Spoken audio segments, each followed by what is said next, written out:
روزتون بخیر بینندگان ارجمند. امروز سه‌شنبه 22 آگوست است. من خیرام بقازاده با جمع همکارانم شما را به دیدن نشر نوی مجله خبری و تحلیلی اخبار آزادی دعوت میکنیم. حالا توجه کنید به موضوعهای نشری برنامه.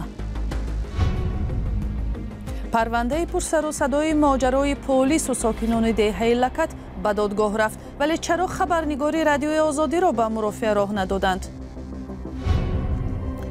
مادر مهاجری محبوس میگوید پسرش را با وعده آزادی از زندان روسیه به جنگ اوکراین برده تابوتش را برگردانیدند. 31 январ زنگ زد. او به من دروغ گفت که همچون آشپز کار میکند، اما معلوم شد که در جنگ اشتراک میکرده است.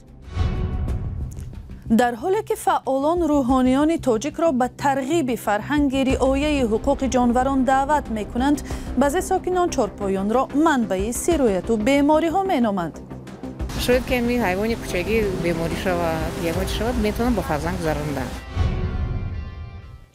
امروز در دادگاه شهری استرافشان در ولایت سوخت محاکمه گروه ساکنان یک دهه محلی شروع شد که 3 ماه پیش با خادمان میلیسا دعوا داشتند.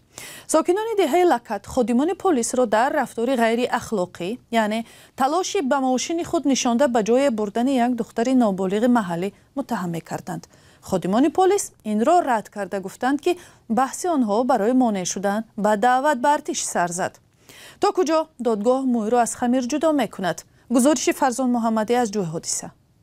روز 22 آگوست دادگاه شهر استرافشان مرافع پرسر و صدای جنجال ساکنان دهه لکت با ماموران میلیسا را آغاز کرد.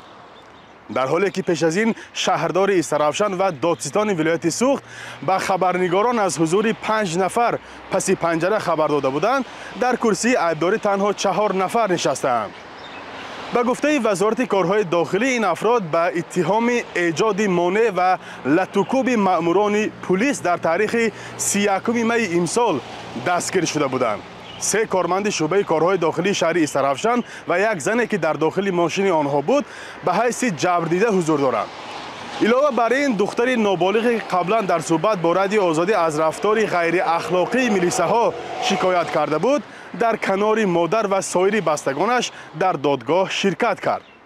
دادرسی این محاکمه را رئیس دادگاه استرافشان سهراب مرادعلیزاده بر دوش دارد و او نگذاشت که من نیز همچون روزنامه‌نگار در رفت مرافعه شرکت ورزم. او در حضور اشتراکچیان گفت که به شرکت شما سودشونده ها و جبریده ها راضی نیستند. این گفته های او را با اشاره محاکمه شوندگان تصدیق کردند. برای اشتراک در مرافعه چندین ساکنان و پیوندان بازداشت شدگان نیز آمده بودند، ولی قسم زیادی آنها نیز برای شرکت در مرافعه راه نیافتند. تقریبا 2 ماه باز و این حادثه بعد رسانه‌ای شدنش باعث بحث کاربران شبکه‌های اجتماعی گردید و آنها در شهرهای خود خواهان بررسی عاملان این مسئله هستند.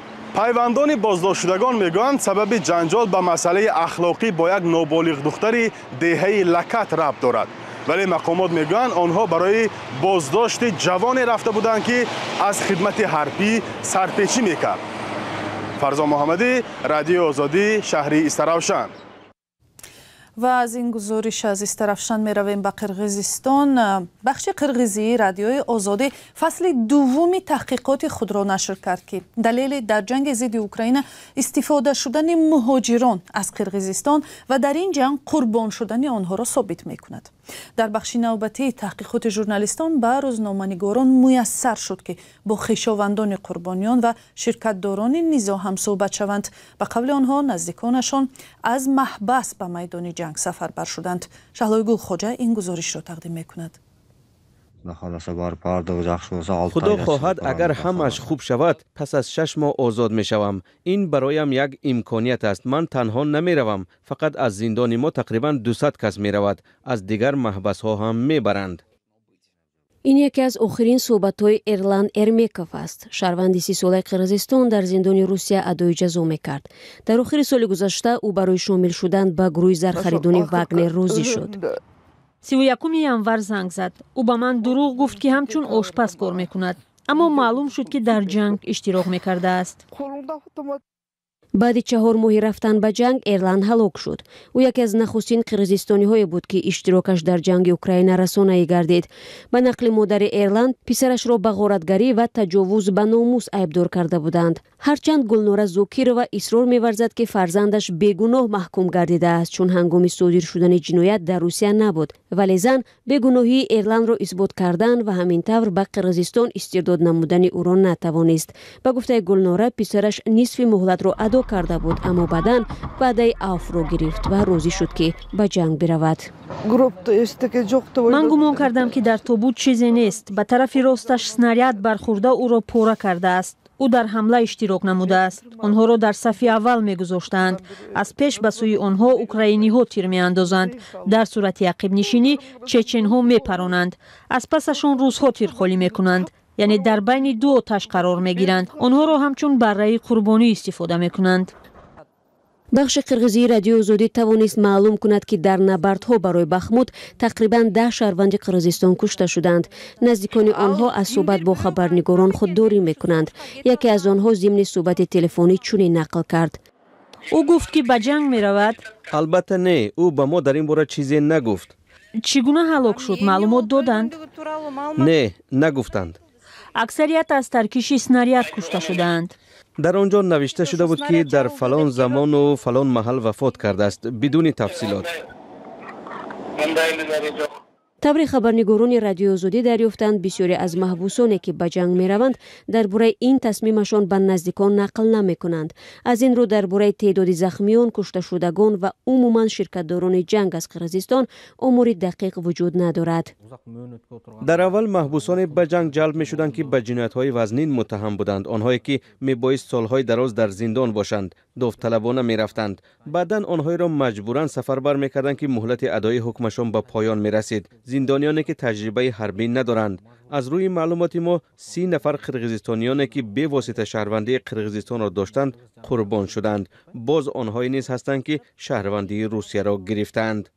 қаблан муассиси гурӯҳи зархаридони Вагнер Евгений Пригожин гуфта буд, ки ҷалби маҳбусон ба ширкати хусусии низомии ӯ қатъ шудааст, аммо онҳое, ки дар зиндонҳои Русия адои ҷазо мекунанд, мегӯянд то ҳол даъват ба ҷанг идома дорад.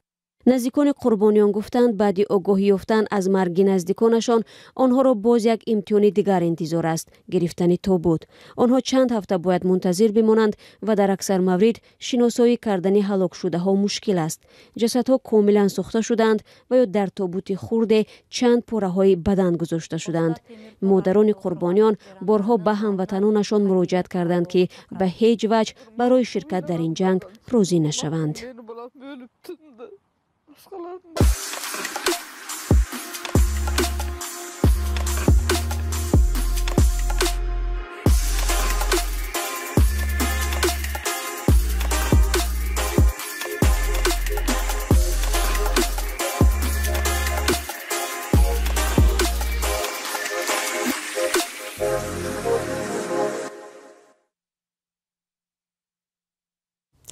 дар як даъвати камсобиқа фаъолон дар Тоҷикистон хостори ҷалби рӯҳониён ба таблиғи маърифат ва фарҳанги эҳтиром ба ҳуқуқи ҷонварон шуданд. вақтҳои охир гузоришу наворҳои видеои бераҳмии нисбати ҷонварони дайду дар кӯчаву хиёбонҳои Тоҷикистон дар шабакаҳои иҷтимоӣ зиёд нашр мешавад. бархе фарҳанги парҳез аз ҷонваронро мутобиқ ба меъёрҳои фарҳангию мазҳабӣ баҳона меоранд. Бароди Юсуфӣ мегӯяд рӯҳониён ин андешаро ботил меноманд.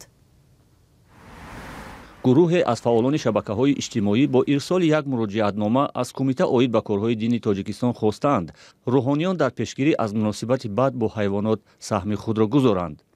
дар муроҷиатнома омадааст, ки рӯҳониён дар мавъизаву суҳбатҳои худ дар масоҷид дар бораи муносибат бо ҷонварон, аз ҷумла бо сагу гурбаҳои дайду суҳбатҳои тарбиявӣ гузаронанд.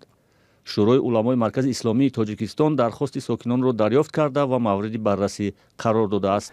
البته بعد مراجعت شهروندان این چیز با اوج میگیرد، یعنی تاکید می شود که حتما مردم نسبت حیوان ها دلسوز و با رحم و با شفقت باشند. سالهای اخیر موردهای شکنجه شدن سگ و گربه ها از سوی کودکان و جوانان به نظر می رسد.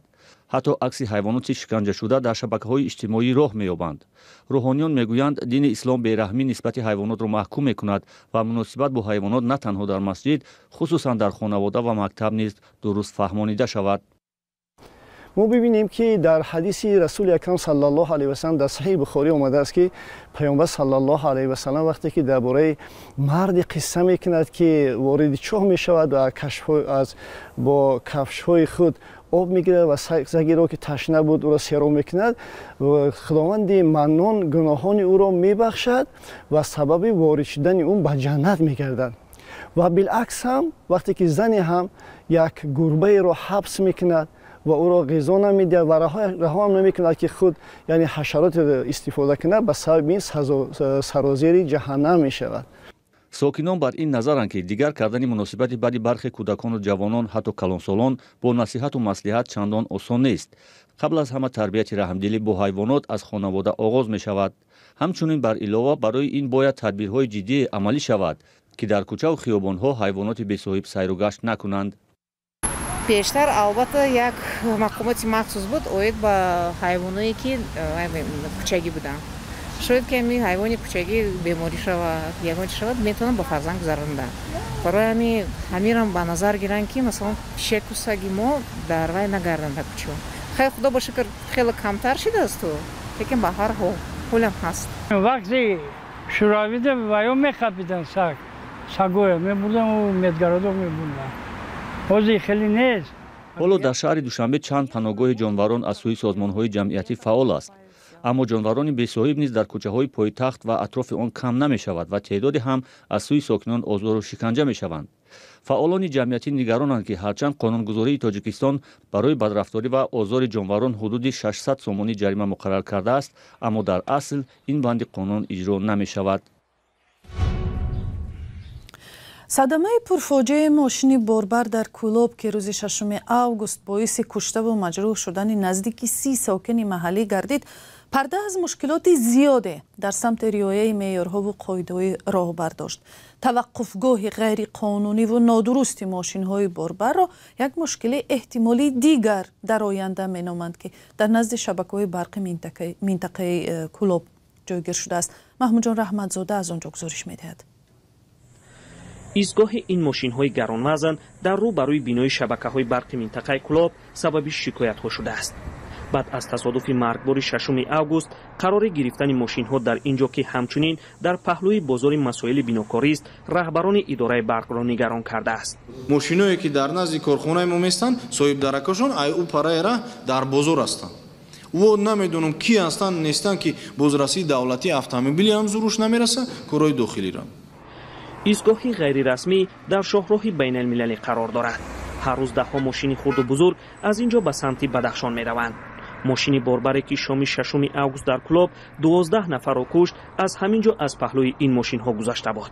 رئیس اداره برق بارها از مقامات منع کردن ایست را در اینجا طلب کرده است، اما نامه های زیادی او مشکل را برطرف نکرد. بسیار سوال خوب دادین. امی سوالمو امی قدر تاریخ مکتوبو نشده است. تاریخ تلفنی هم شفاهی هم نشده است. راننده ها برعکس میگویند کسی از کار آنها ناراضی نیست. آنها نخواستند در نزد دوربین صحبت کنند، تنها گفتند مراجعت شود ماشین ها را خواهند گرفت. ایستی ماشین های زیاد در اینجا سؤال را هم خلق کرد که آیا این یک منطقه رسمی است؟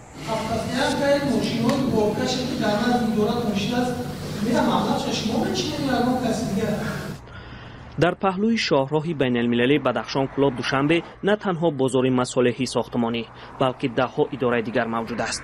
اینچنین راه این مکان در نشیبی طولانی قرار دارد. کار نکردن فیشنگ ایست بار دوم است که در اینجا حالت خطرناکی را به میان میآورد. رهبران شبکه برق کلوب میگویند مقامات باید پیش از آن که اینجا تصادف دیگری هلاکتبار روی دهد به قرار درستی رسند. محمود جان رحمتزاده، آزادی، کلوب. бинандагони арҷманд, миннатдорем ки то ин лаҳзаҳо бо мо будед. барномаи мо ба поён мерасад. хабарҳои аз ин бештарро ҳар лаҳза метавонед аз сомонаи радиои озодӣ ва саҳифаҳои мо дар фейсбуку, инстаграм, тиктоку, телеграм ва ютюбу одноклассники пайдо кунед. худо нигаҳбон ва то фардо.